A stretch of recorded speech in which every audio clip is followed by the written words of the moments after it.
Hello दोस्तों, स्वागत है आप सभी का हमारे चैनल हिंदी साहित्य साधना में। आज हम लोग भारतवर्ष की उन्नति कैसे हो सकती है निबंध के पीवाईक्यूज और एमसीक्यूज को सॉल्व करने वाले हैं। उसके बाद में हम लोग इस निबंध को भी लाइन बाय लाइन पढ़ेंगे। तो चलिए वीडियो को स्टार्ट करते हैं। क्वेश्चन नंबर 1 है, भारतेंदु ने ददरी मेले के अवसर पर भारतवर्ष उन्नति कैसे हो सकती है विषय पर ओजस्वी और सारगर्भित भाषण किस स्थान पर दिया था। Option A Banaras, option B Allahabad, option C Lucknow या ऑप्शन डी बलिया। तो इसका राइट आंसर हो जाएगा ऑप्शन डी बलिया नामक स्थान पर उन्होंने आर्य देशोपकारिणी सभा में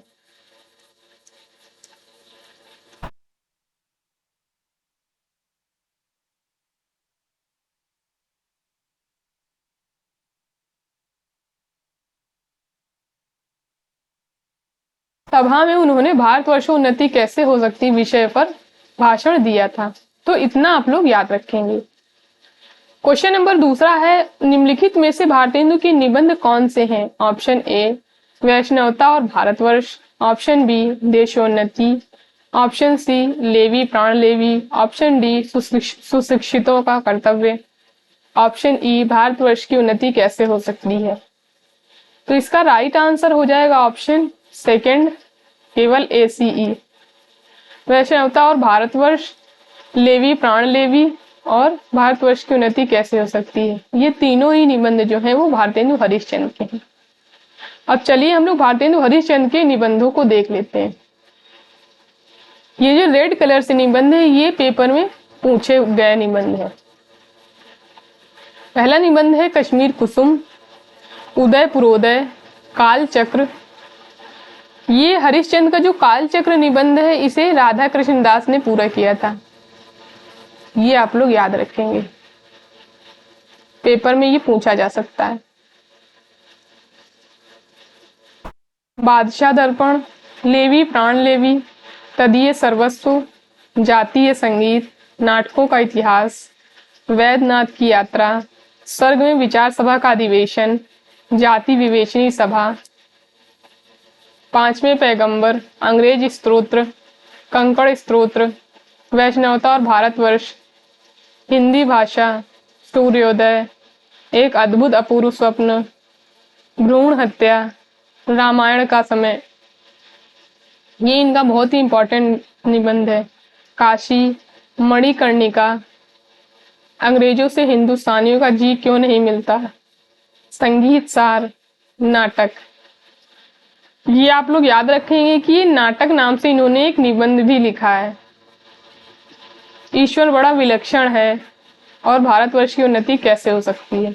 वैसे तो भारतेंदु हरिश्चंद्र ने बहुत सारे निबंध लिखे हैं लेकिन उनमें से ये ज्यादा इंपॉर्टेंट थे। क्वेश्चन नंबर 3 है, भारतवर्ष की उन्नति कैसे हो सकती है निबंध में भारतेंदु ने सब उन्नतियों का मूल किसे माना है। ऑप्शन ए धर्म, ऑप्शन बी संस्कृति, ऑप्शन सी भाषा या ऑप्शन डी कृषि। तो इसका राइट आंसर हो जाएगा ऑप्शन ए, धर्म को उन्होंने सब उन्नतियों का मूल माना है। इस वीडियो में मैंने अब तक जितने भी पीवाईक्यूज इस निबंध से पूछे गए हैं उन सारे पीवाईक्यूज को लिया है। क्वेश्चन नंबर 4 है, हमारे हिंदुस्तानी लोग तो रेल की गाड़ी हैं, यद्यपि फर्स्ट क्लास, सेकेंड क्लास आदि गाड़ी बहुत अच्छी और बड़े महसूल की ट्रेन में लगी हैं, पर बिना इंजन सब नहीं चल सकती। वैसे ही हिंदुस्तानी लोगों को कोई चलाने वाला हो तो ये क्या नहीं कर सकते। यह उदाहरण किस निबंध से उद्गृत है। ऑप्शन ए दिल्ली दरबार दर्पण, ऑप्शन बी भारतवर्ष उन्नति कैसे हो सकती है, ऑप्शन सी शिव मूर्ति या ऑप्शन डी शिव शंभू के चिट्ठे। तो इसका राइट आंसर हो जाएगा ऑप्शन बी, भारतवर्ष उन्नति कैसे हो सकती है निबंध से ये पंक्ति आई हुई है। इस निबंध का प्रकाशन 1884 ईस्वी में हुआ था, 3 दिसंबर 1884 ईस्वी में हुआ था और हरिश्चंद्र चंद्रिका नामक पत्रिका में हुआ था। ये भी आप लोग याद रखेंगे, हरिश्चंद्र चंद्रिका। दिल्ली दरबार दर्पण भी भारतेंदु हरिश्चंद्र का निबंध है। इसका प्रकाशन 1877 ईस्वी में हुआ था। शिव मूर्ति प्रताप नारायण मिश्र 1933, शिव शंभू के चिट्ठे, बाल मुकुंद गुप्त 1905। इस तरीके हम लोग इन निबंधों का रिवीजन करते हुए भी चलेंगे, क्योंकि ये निबंध पेपर में क्रम से लगाने के लिए भी पूछ लिए जाते हैं। क्वेश्चन नंबर 5 है, निम्नलिखित में से कौन सा निबंध भारतेंदु हरिश्चंद्र ने लिखा है? ऑप्शन ए, रामायण का समय। ऑप्शन बी, बंधुत्व किसे कहते हैं। ऑप्शन सी, अब मैं नाचे बहुत गोपाल। ऑप्शन डी, रसात्मक बोध के विविध रूप। तो इसका राइट आंसर हो जाएगा ऑप्शन ए, रामायण का समय, जो कि हम लोग अभी पीछे देख के आ चुके हैं। और रसात्मक बोध के विविध रूप ये वो रामचंद्र शुक्ल का निबंध है और चिंतामणि भाग 1 निबंध संग्रह में संकलित है। क्वेश्चन नंबर 6 है, भारतेंदु हरिश्चंद्र के संबंध में निम्नलिखित कथनों में से सत्य कथन है। ऑप्शन ए, भारतेंदु ने कालचक्र शीर्षक अपने इतिहास जर्नल में 1873 में नोट किया, हिंदी नए चाल में ढली। ऑप्शन बी, भारतेंदु हरिश्चंद्र ने काशी में आर्य नागरिक समाज नामक संस्था का निर्माण किया। ऑप्शन सी, भारतेंदु हरिश्चंद्र ने आनंद रघुनंदन नाटक लिखा। ऑप्शन डी, भारतेंदु 1881 में भारत मित्र के संपादक को अपनी कविता प्रकाशनार्थ भेजते हुए खड़ी बोली के लिए साधु भाषा का प्रयोग करते हैं। ऑप्शन ई, भारतेंदु ने भाषा के बारे में लिखा है, परदेसी वस्तु और परदेसी भाषा का भरोसा मत रखो, अपने देश में अपनी भाषा में उन्नति करो। तो इसका राइट आंसर हो जाएगा ऑप्शन ए, केवल ADE। ये तीनों ही पंक्तियां भारतेंदु हरिश्चंद्र के संबंध में सही हैं। और ये पंक्ति तो भारतवर्ष उन्नति कैसे हो सकती निबंध में सबसे लास्ट लाइन यही दी हुई है। क्वेश्चन नंबर 7 है, किसी देश में सभी पेट भरे हुए नहीं होते, किंतु वे लोग जहां खेत जोतते बोते हैं वहीं उसके साथ यह भी सोचते हैं कि ऐसी कौन नई कल मसाला बनावे जिससे इस खेत में आगे से दून अनाज उपजे। उपर्युक्त पंक्ति किस निबंध से उद्गृत है? ऑप्शन ए, दिल्ली दरबार दर्पण। ऑप्शन बी, मजदूरी और प्रेम। ऑप्शन सी, शिव शंभू के चिट्ठे। या ऑप्शन डी, भारतवर्ष की उन्नति कैसे हो सकती है। तो इसका राइट आंसर हो जाएगा ऑप्शन डी, भारतवर्ष की उन्नति कैसे हो सकती है। क्वेश्चन नंबर 8 है, भारतवर्ष की उन्नति कैसे हो सकती है के अनुसार सूची 1 के साथ सूची 2 का मिलान कीजिए। इधर प्रयोग की वस्तु दी है, इधर उसका निर्यातक देश दिया हुआ है। मार्किन की धोती, लंक लाट का अंगा, कंघी, चर्बी की बत्ती। तो इसका हम लोग राइट आंसर देख लेते हैं। ऑप्शन नंबर बी इसका राइट आंसर हो जाएगा। मार्किन की धोती अमेरिका, लंक लाट का अंगा इंग्लैंड, कंघी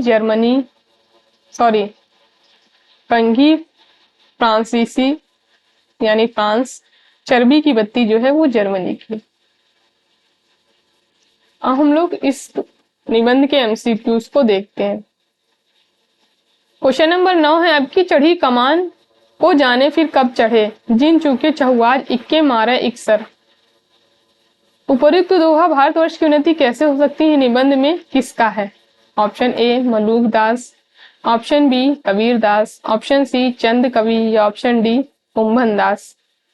तो इसका राइट आंसर हो जाएगा ऑप्शन सी, ये चंद कवि की पंक्ति है। निबंध में जब आप लोग देखेंगे कि जब शहाबुद्दीन गौरी पृथ्वीराज को उठा के ले जाता, बंदी बना के लेके जाता है, तब वहां पे जब पृथ्वीराज को 7 तवे भेदने के लिए कहा जाता है, तब चंद कवि ये दोहा पढ़ते हैं वहां पे। अभी जब हम लोग निबंध पढ़ेंगे तब हम लोग ये पंक्तियां देखेंगे। और मलुक दास का भी एक दोहा इस निबंध में दिया हुआ है, अजगर करे न चाकरी।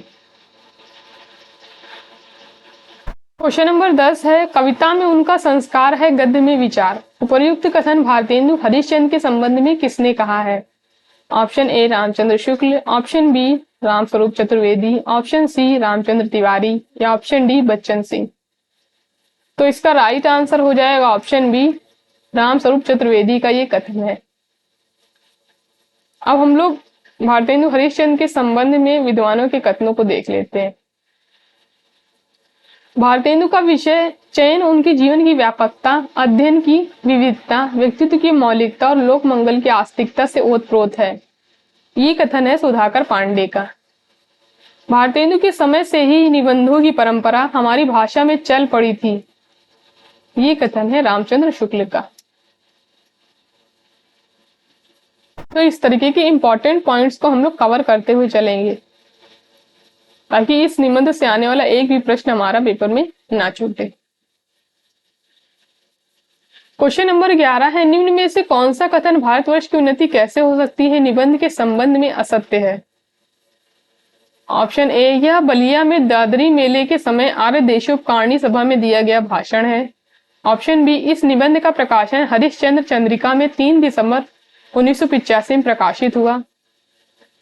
ऑप्शन सी, इस निबंध में भारतेंदु भारतीय अतीत के गौरव, वर्तमान की पीड़ाएं और भविष्य के स्वप्नों को रेखांकित करते हैं। ऑप्शन डी, भारतेंदु ने भारतीयों के आलस्य को उनकी दुर्गति का कारण माना है।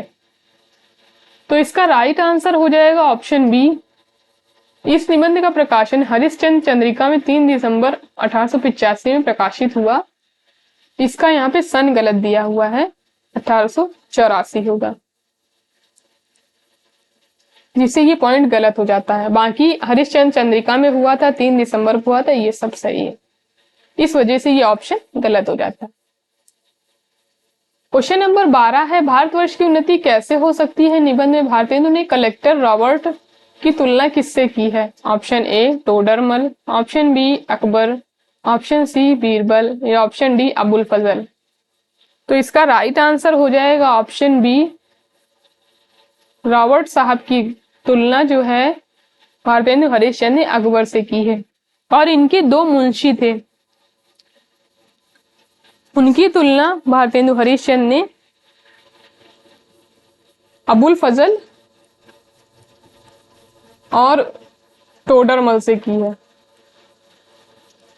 टोडरमल कहा है उन्होंने बिहारी लाल को,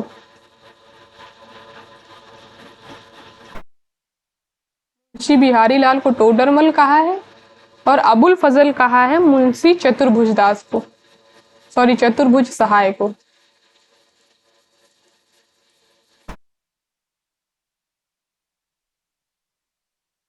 तो ये भी आप लोग याद रखेंगे। कलेक्टर रॉबर्ट साहब को अकबर कहा है और टोडरमल कहा है मुंशी बिहारी लाल को और अबुल फजल को, सॉरी मुंशी चतुर्भुज सहाय को अबुल फजल कहा है।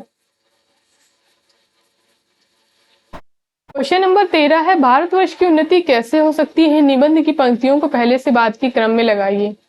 ऑप्शन ए, सब उन्नतियों का मूल धर्म है, इससे सबसे पहले धर्म की उन्नति करनी चाहिए। ऑप्शन बी, यह त्योहार ही तुम्हारी म्युनिसिपालिटी है, ऐसे ही सब पर्व सब तीर्थ व्रत में कोई हिकमत है। ऑप्शन सी, परदेसी वस्तु परदेशी भाषा का भरोसा मत रखो, अपनी भाषा में उन्नति करो। ऑप्शन डी, वैष्णव शास्त्र नाना प्रकार के लोग आपस में बैर छोड़ दें, यह समय इन झगड़ों का नहीं है। ऑप्शन ई, वास्तविक धर्म तो परमेश्वर के चरण कमल का भजन है, ये सब तो समाज धर्म है जो देश काल के अनुसार शोधे और बदले जा सकते हैं। तो इसका राइट आंसर हो जाएगा ऑप्शन 4। तो 3, 4 और ये 5। क्वेश्चन नंबर 14 है, भारतवर्ष की उन्नति कैसे हो सकती है निबंध का प्रकाशन कब हुआ था? Option A 1874, option B 1884, option C 1984, option D 1970। तो इसका राइट आंसर हो जाएगा ऑप्शन बी, 1884 में भारतवर्ष की उन्नति कैसे हो सकती है निबंध का प्रकाशन हुआ था।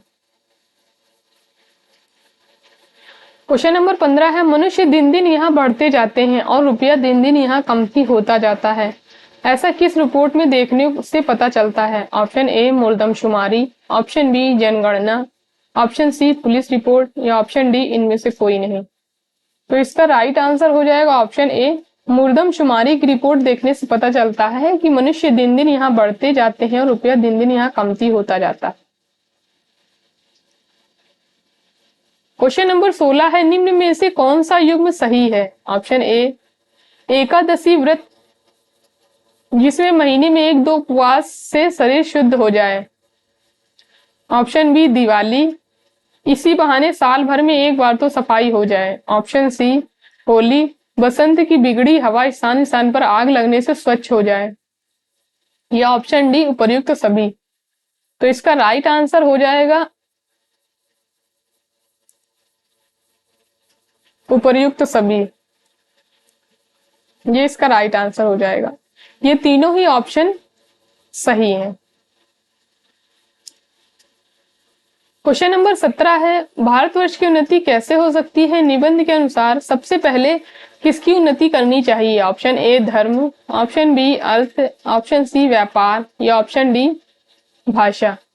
तो इसका राइट आंसर हो जाएगा ऑप्शन ए, धर्म की सबसे पहले उन्नति करनी चाहिए। तो यहां से हम लोगों के क्वेश्चन जो है वो खत्म होते हैं। अब हम लोग निबंध को पढ़ेंगे। यहाँ पे मैंने इंपॉर्टेंट पॉइंट को पहले से ही हाईलाइट कर लिया है, जिससे हम लोग इनको ज्यादा ध्यान से देखते हुए चलेंगे। तो चलिए अब हम लोग निबंध को पढ़ना स्टार्ट करते हैं। आज बड़े आनंद का दिन है कि छोटे से नगर बलिया में हम इतने मनुष्यों को एक बड़े उत्साह से एक स्थान पर देखते हैं। इस अभागे आलसी देश में जो कुछ हो जाए वही बहुत है।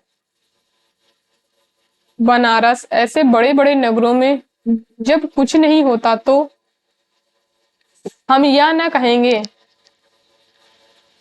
कहेंगे कि बलिया में जो कुछ हमने देखा वह बहुत ही प्रशंसा के योग्य है। इस उत्साह का मूल कारण जो हमने खोजा तो प्रकट हो गया कि इस देश के भाग्य से आजकल यहाँ सारा समाज ही एकत्र है। ये हम लोग पीछे क्वेश्चन देख आए थे कि ये स्थान का नाम पूछा गया था पीवाईक्यू में। रॉबर्ट बहादुर साहब, ऐसे कलेक्टर जहां हो वहां क्यों न ऐसा समाज हो। जिस देश और काल में ईश्वर ने अकबर को उत्पन्न किया था उसी में अबुल फजल, बीरबल, टोडरमल को भी उत्पन्न किया। यहाँ रॉबर्ट साहब अकबर है, मुंशी चतुर्भुज सहाय मुंशी बिहारी लाल साहब अबुल फजल और टोडरमल है। ये आप लोग देख सकते हैं। रॉबर्ट साहब को अकबर कहा गया है और मुंशी चतुर्भुज सहाय को अबुल फजल और मुंशी बिहारी लाल को टोडरमल। हमारे हिंदुस्तानी लोग तो रेल की गाड़ी हैं। ये पंक्ति भी इंपॉर्टेंट है। यद्यपि फर्स्ट क्लास, सेकेंड क्लास आदि गाड़ी बहुत अच्छी अच्छी और बड़े बड़े महसूल की इस ट्रेन में लगी हैं, पर बिना इंजन सब नहीं चल सकती। वैसे ही हिंदुस्तानी लोग को कोई चलाने वाला हो तो ये क्या नहीं कर सकते। ये पंक्ति भी आप लोग देख सकते हैं कि पीवाईक्यू में पूछी गई थी। इस पीडीएफ को जब ये निबंध खत्म हो जाएंगे तो मैं सेंड कर दूंगी, तो इससे आप लोग पेपर के टाइम अपना रिवीजन कर सकते हैं। मेरा टेलीग्राम चैनल है हिंदी साहित्य साधना, वहां पे आपको ये पीडीएफ मिल जाएगी। इनसे इतना कह दीजिए का चुप साधी रहा बलवाना, फिर देखिए हनुमान जी को अपना बल कैसे याद आता है। सो बल कौन याद दिलावे, हिंदुस्तानी राजे महाराजे, नवाब, रईस या हाकिम। राजे महाराजों को अपनी पूजा भोजन झूठी गप सब से छुट्टी नहीं। हाकिमों को कुछ तो सरकारी काम घेरे रहते हैं, कुछ बाल घुड़दौड़ थिएटर में समय लगा। कुछ समय बचा तो भी उनको क्या ग्रह है कि हम गरीब गंदे काले आदमियों से मिलकर अपना अनमोल समय खोवें। बस यही मसल रही। तुम्हें गैरों से कब फुर्सत, हम अपने गम से कब खाली। चलो बस हो चुका मिलना, ना हम खाली ना तुम खाली। ये पंक्तियां देख के आपसे पूछा जा सकता है कि ये किस निबंध की पंक्तियां हैं। तो आप लोग जहां भी नोट्स बना रहे हो तो ऐसी पंक्तियों को नोट करते हुए चलेंगे। 3 मेढक एक के ऊपर एक बैठे थे। ऊपर वाले ने कहा जौक शौक, बीच वाला बोला गम शम, सबके नीचे वाला पुकारा गए हम। ऊपर वाले ने कहा जौक शौक, बीच वाले ने गम शम, तीसरे वाले ने कहा गए हम। सो हिंदुस्तानी की प्रजा की दशा यही है, गए हम वाली है। पहले भी जब आर्य लोग हिंदुस्तान में आकर बसे थे, राजा और ब्राह्मणों के जिम्मे काम था कि देश में नाना प्रकार की विद्या और नीति फैलावें और अब भी ये लोग चाहें तो हिंदुस्तान प्रतिदिन क्या प्रतिक्षण बढ़े, पर इन्हीं लोगों को निकम्मेपन ने घेर रखा है। बौद्ध हारों मत्सरग्रता प्रभावा समर दूषिता। हम नहीं समझते कि इनको लाज भी क्यों नहीं आती कि उस समय, जबकि इनके पुरखों के पास कोई सामान नहीं था, तब उन लोगों ने जंगल में पत्ते और मिट्टी की कुटियों में बैठकर बांस की नालियों से जो तारा ग्रह आदि भेद कर उनकी गति लिखी है, वह ऐसी ठीक है कि 16 लाख रुपए लागत से विलायत में जो दूरबीन बनी है, उनसे उन ग्रहों की भेद करने में भी ठीक वही गति आती है। यानी कि जो हमारे पुरखे थे, पूर्वज थे, उन्होंने जंगल के पत्तों, मिट्टियों से और बांस की नालियों से जो गति निकाली थी, वो 16 लाख की दूरबीन से भी वही गति आती है।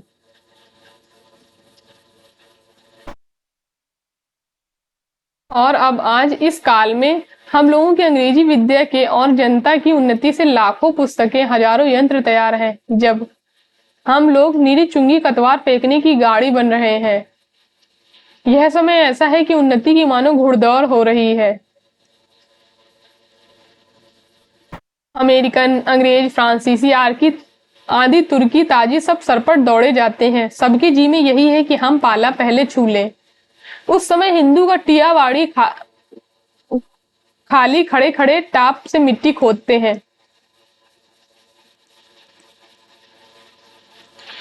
इनकी औरों को जाने दीजिए। जापानी टट्टुओं को हाफते हुए देख कर भी इन्हें लाज नहीं आती। यह समय ऐसा है कि जो पीछे रह जाएगा फिर कोटि उपाय के भी आगे ना बढ़ सकेगा। लूट की इस बरसात में जिसके सिर पर कमबख्ती का छाता और आंखों पर मूर्खता की पट्टी बंधी रहे, उन पर ईश्वर का कोप ही कहना चाहिए। मुझको मेरे मित्रों ने कहा था कि तुम इस विषय पर आज कुछ कहो कि हिंदुस्तान की उन्नति कैसे हो सकती है। भला इस विषय पर मैं और क्या कहूं। भागवत में एक श्लोक है, तो ये जो श्लोक दिया हुआ है ये भागवत का श्लोक है। ये प्रश्न भी पेपर में पूछा जा सकता है कि नृदे माधम सुलभम सुदुर्लभम प्लवम सुकल्पम गुरु कर्ण धारम मयानुकूलेन तपः स्वतरितम पुमान भवब्धिम न तरेत सा आत्महा। भगवान कहते हैं, इस श्लोक का अर्थ यहाँ दिया हुआ है कि भगवान कहते हैं कि पहले तो मनुष्य जन्म ही दुर्लभ है, सो मिला,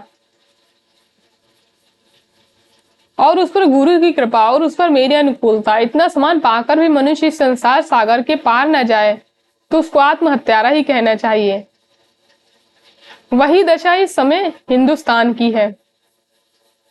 तो लेखक कहना चाहते हैं कि अंग्रेजों के होते हुए और उनके द्वारा इतना सारी चीजें उपलब्ध कराने के बाद भी अगर भारतीय जो उन्नति नहीं कर सकते तो उनको आत्महत्यारा ही कहना चाहिए। अंग्रेजों की राज में सब प्रकार का सामान पाकर, अवसर पाकर भी हम लोग जो इस समय उन्नति ना करें तो हमारे केवल अभाग्य और परमेश्वर का कोप ही है। सांस और अनुमोदन से एकांत रात में सोने रंग महल में जाकर भी बहुत दिनों से प्राण से प्यारे परदेसी पति से मिलकर छाती ठंडी करने की इच्छा भी उसका लाज से मुख भी न देखे और बोले भी न, तो उसका अभाग्य ही है। वह तो कल परदेश चला जाएगा।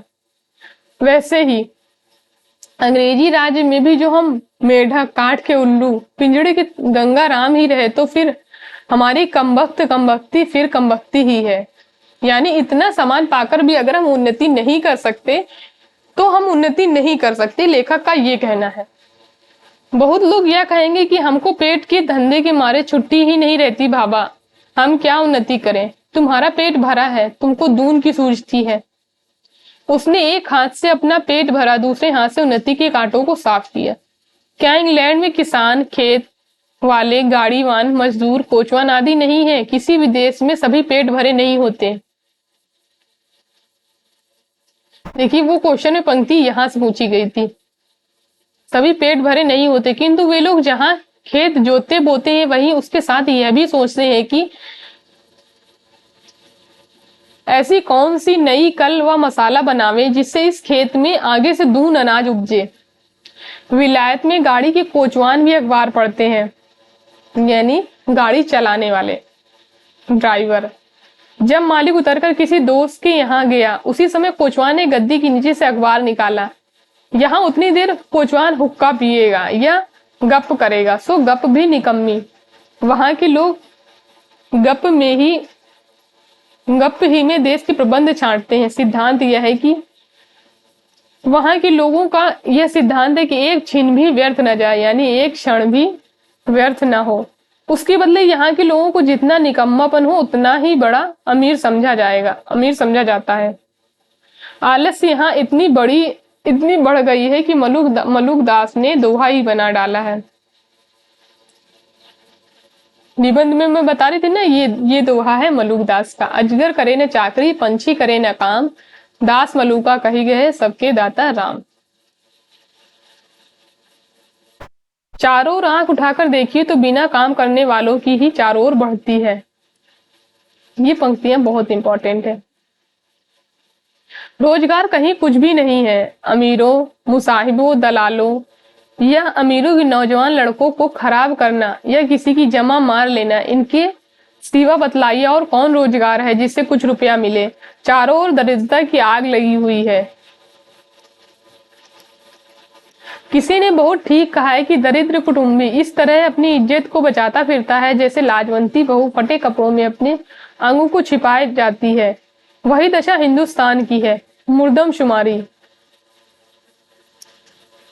का रिपोर्ट देखने से स्पष्ट होता है कि मनुष्य दिन दिन यहाँ बढ़ते जाते हैं और रुपया दिन दिन यहाँ कमती होता जाता है।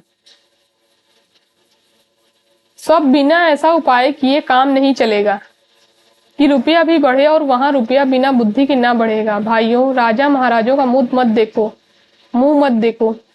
मत यह आशा रखो कि पंडित जी कथा में ऐसा उपाय बताएंगे कि देश का रुपया और बुद्धि बढ़े। तुम आप ही कमर कसो, आलस छोड़ो। कब तक अपने को जंगली, फूस, मूर्ख, बोधे, डरपोक उगरवाओगे। छोड़ो इस गुड़दौड़ में, जो पीछे पड़े तो फिर कहीं ठिकाना नहीं है। फिर कब कब राम जनकपुर आए हैं, अब की जो पीछे पड़े तो फिर रसातल ही पहुंचोगे। जब पृथ्वीराज को कैद कर के गोर ले गए तो शहाबुद्दीन के भाई गयासुद्दीन से किसी ने कहा कि वह शब्द भेदी बाण बहुत अच्छा मारता है। एक दिन सभी नियत हुई और 7 लोहे के तवे बाण से फोड़ने के लिए रख के गए। पृथ्वीराज को लोगों ने पहले से ही अंधा कर दिया था, यानी उन लोगों ने पृथ्वीराज को अंधा कर दिया था। संगीत यह हुआ कि जब गयासुद्दीन हूं करें तब यह तवे पर बाण मारे। चंद कवि भी उसके साथ कैदी था। यह सामान देखकर उसने यह दोहा पढ़ा, अब की चढ़ी कमान को फिर जाने कब चढ़े, जिन चूके चहुआज इक्के मारे इक्सर। उसका संकेत समझकर जब गयासुद्दीन ने हूं किया तो पृथ्वीराज ने उसी को बाण मार दिया। वही बात अब यह है कि अब की चढ़ी इस समय सरकार का राज्य पाकर और उन्नति का इतना सामान पाकर भी तुम लोग अपने को ना सुधारो तो तुम ही रहो, और वही सुधारना भी ऐसा होना चाहिए कि सब बात में उन्नति हो। धर्म में, घर के काम में, बाहर के काम में, रोजगार में, शिष्टाचार में, चाल चलन में, शरीर में, बल में, समाज में, युवा में, वृद्ध में, स्त्री में, पुरुष में, अमीर में, गरीब में, भारतवर्ष की सब आस्था, सब जाति, सब देश में उन्नति करो। सब ऐसी बातों को छोड़ो जो तुम्हारे इस पंथ का कंटक हो। चाहे तुम्हें लोग निकम्मा कहें या नंगा कहें, क्रिस्तान कहें या भ्रष्ट कहें, तुम केवल अपने देश की हीन दशा को देखो और उनकी बात मत सुनो। अपमान पुरस्कृत्यम कृत्वा तू पृष्ठता स्वकार्य साधयेत धीमान कार्य ध्वंसो ही मूर्खता। जो लोग अपने को देश का हितैषी मानते हो वह अपने को सुख को होम करके, अपने धन और मान का बलिदान करके कमर कस के उठे। देखा देखी थोड़े दिन में सब हो जाएगा। अपनी खराबियों के मूल कारणों को खोजो। कोई धर्म की आड़ में, कोई सुख की आड़ में छिपे हैं, उन चोरों को वहां वहां से पकड़ कर लाओ, उनको बांध बांध कर कैद करो। हम इससे बढ़कर क्या कहें कि जैसे तुम्हारे घर में कोई पुरुष व्यभिचार करने आवे तो जिस क्रोध से उसको पकड़ कर मारोगे और जहां तक तुम्हारे में शक्ति होगी उसका सत्यानाश करोगे, उसी तरह इस समय जो जो बातें तुम्हारे उन्नति पथ के कांटा हो उनकी जड़ से खोद कर फेंक दो। कुछ मत डरो, जब तक 200 मनुष्य बदनाम ना होंगे, जात से बाहर ना निकाले जाएंगे, दरिद्र ना हो जाएंगे, कैद ना होंगे, वरंच जान से मारे न जाएंगे, तब तक कोई देश ना सुधरेगा। लेखक आगे कहते हैं कि अब यह प्रश्न होगा कि भाई हम तो जानते ही नहीं कि उन्नति और सुधारना किस चिड़िया का नाम है, किसको अच्छा समझे, क्या ले क्या छोड़े। कुछ बातें इस शीघ्रता में मेरे ध्यान में आती हैं, उनको मैं कहता हूं सुनो। सब उन्नतियों का मूल धर्म है, इससे सबसे पहले धर्म की उन्नति करनी उचित है। पेपर में प्रश्न पूछा गया था कि सब सुन्नियों का मूल क्या है, तो धर्म है। देखो अंग्रेजों की धर्म नीति राजनीति परस्पर मिली है, इससे उनकी दिन दिन कैसे उन्नति हुई उनको जाने दो। अपने यहाँ देखो, तुम्हारे धर्म की आड़ में नाना प्रकार की नीति, समाज गठन, वैधक आदि भरे हुए हैं। दो एक मिसाल सुनो, तुम्हारे बलिया के मेला का यही स्थान क्यों चुना गया? तुम्हारे बलिया के मेला के लिए यही स्थान क्यों चुना गया? जिसमें जो लोग कभी आपस में नहीं मिलते, 10-10, 5-5 कोस से लोग एक जगह एकत्रित होकर आपस में मिलते हैं, एक दूसरे का दुख सुख जाने, गृहस्थी के काम की चीजें जो गांव में नहीं मिलती यहां से ले जाएं। एकादशी व्रत क्यों रखा है? जिसमें महीने में 2-1 उपवास से शरीर शुद्ध हो जाए। गंगा जी नहाने जाते हैं तो पहले सिर पर पानी चढ़ाकर तब पैर पर डालने का विधान है, जिससे तलुए से गर्मी सिर पर चढ़कर विकार न उत्पन्न करे। तो ये तो दिया है एकादशी व्रत का, और यहाँ दिया है दिवाली का। इसी हेतु है कि इसी बहाने साल भर में एक बार तो सफाई हो जाए। और होली इस हेतु है कि बसंत की बिगड़ी हवा स्थान स्थान पर अग्नि जलने से स्वच्छ हो जाए।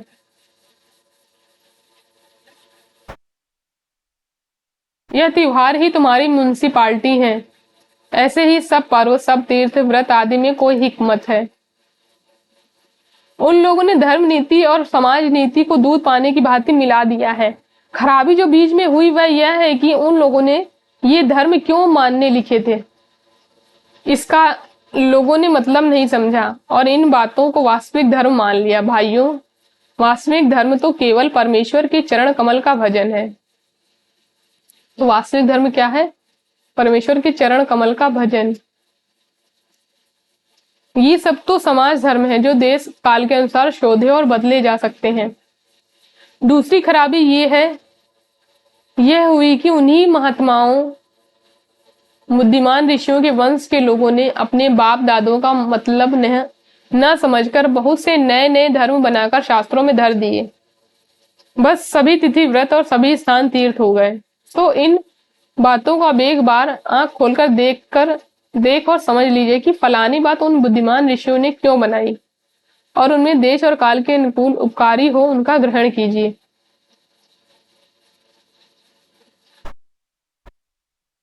यानी यहाँ पर लेखक के कहने का मतलब है कि सभी चीजें मत मानो, जो आपके हिसाब से सही हो केवल उन्हीं को मानो।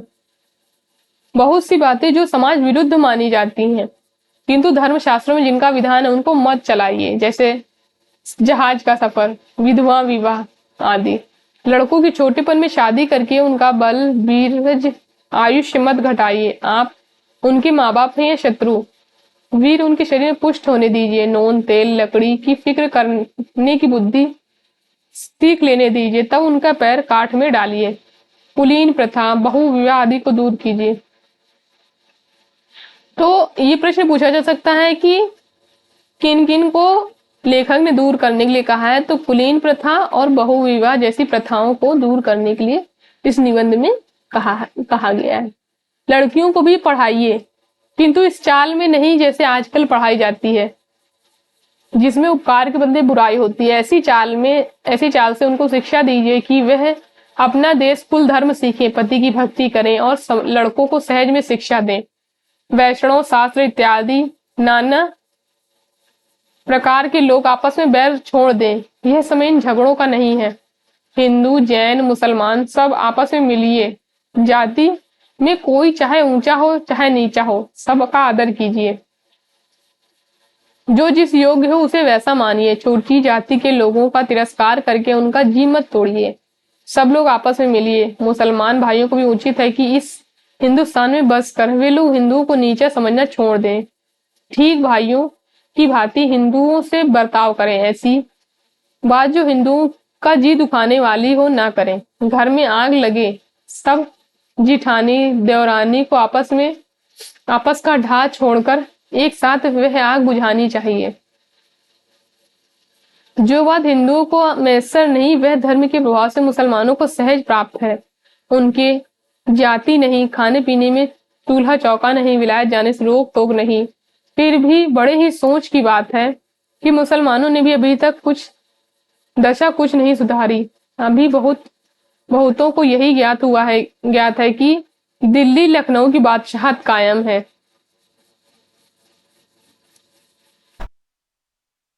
यारो वे दिन गए जब अब आलस हट धर्मी यह सब छोड़ो। चलो हिंदुओं के साथ तुम भी दौड़ो, एक एक दो होंगे। पुरानी बातें दूर करो। मीर हसन और इंदर सभा का भी जिक्र इस निबंध में किया गया है, ये आप लोग याद रखिएगा। पढ़ाकर छोटेपन से ही लड़कों का सत्यानाश मत करो। होश संभाला नहीं कि पढ़ी फारसी चुस्त कपड़ा पहनना और गजल गुनगुनाए। शौक तिल्फी से मुझे गुल की जो दीदार का था, ना किया हमने गुलिस्तां का सबक याद कभी। ये गजल दी हुई है।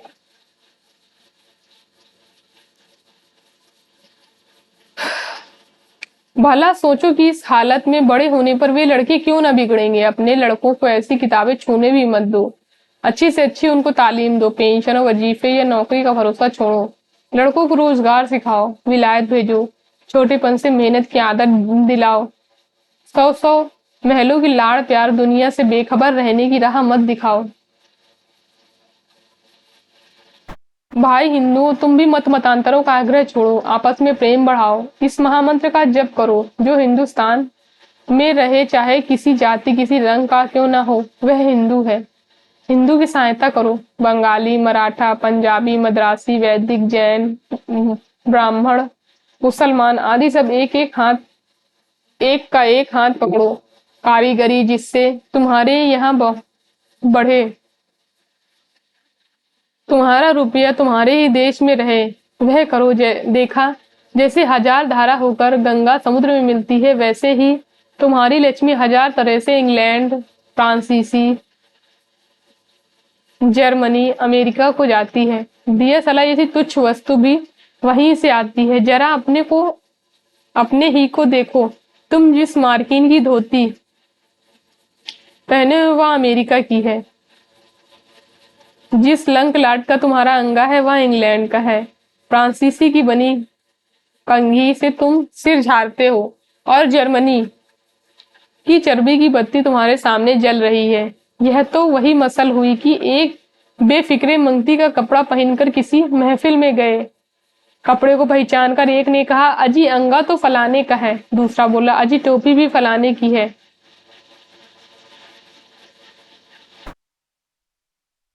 उन्होंने हंसकर जवाब दिया कि घर की तो मूछे ही मूछे हैं। हाय अफसोस, तुम ऐसे ही हो गए कि अपने निज की काम की वस्तु भी नहीं बना सकते। भाइयों, अब तो नींद से जागो।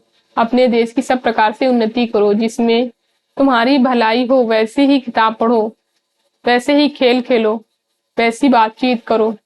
परदेसी वस्तु और परदेसी भाषा का भरोसा मत रखो। अपनी भाषा में उन्नति करो। तो यहाँ से हमारा ये निबंध खत्म होता है। इस निबंध की पीडीएफ को आप हमारे टेलीग्राम चैनल हिंदी साहित्य साधना से जाके ले सकते हैं। और ये हाईलाइटेड पीडीएफ जब ये निबंध खत्म हो जाएंगे तब मैं आप लोगों को सेंड कर दूंगी। तो धन्यवाद दोस्तों मेरी वीडियो को लास्ट तक देखने के लिए। अगर वीडियो पसंद आया तो लाइक करिए, शेयर करिए एंड हमारे चैनल को सब्सक्राइब करिए।